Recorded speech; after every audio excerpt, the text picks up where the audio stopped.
సంగారెడ్డి జిల్లా నారాయణఖేడ్లో ఈ నెల 30వ తేదీ నాడు మంగళవారం రోజు ఉదయం 10 గంటలకు పీకే ట్రస్ట్ క్లబ్ వారి ఆధ్వర్యంలో హోలిస్టిక్ హాస్పిటల్ సౌజన్యంతో గుండె జనరల్ ఉచిత వైద్య శిబిరం నిర్వహించడం జరిగిందని నారాయణఖేడ్ ఎమ్మెల్యే సంజీవ్ రెడ్డి అన్నారు.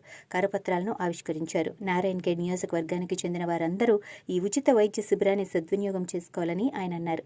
ఈ కార్యక్రమంలో DCC general secretary Chandrasekhar Reddy పాల్గొన్నారు.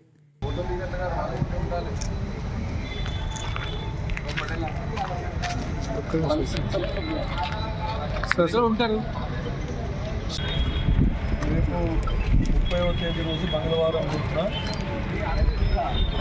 మా ఇంటి పక్కన ఉన్నటువంటి గ్రౌండ్లో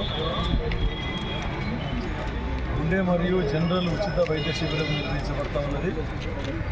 ఎంతోమంది మనం చూస్తూ ఉన్నాం. ఈరోజు చాలామందికి యువకులకే హార్ట్ అటాక్ వచ్చి ఎంతోమంది హాస్పిటల్ తీసుకుపోయే లోపలనే చనిపోవడం జరుగుతూ ఉన్నది. అట్లాంటిది కొంతమంది డాక్టర్లతో సంప్రదించి ముఖ్యంగా మెయిన్గా గుండెకు సంబంధించిన వ్యాధుల గురించి ఈ హెల్త్ క్యాంప్ పెట్టడం జరిగింది. ప్రతి ఒక్కరు కూడా దీన్ని సద్వినియోగం చేసుకోవాలని చెప్పేసి కోరుతా ఉన్నా. ఇతర జనరల్ సమస్యలు ఏమన్నా ఉంటే కూడా అట్లాంటి పేషెంట్ కూడా రావచ్చు.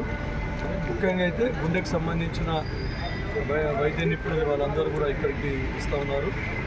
దానికి సంబంధించినటువంటి పరీక్షలన్నీ కూడా చేసి వారికి తగిన విధంగా ఏ మందులు అయితే అవసరమో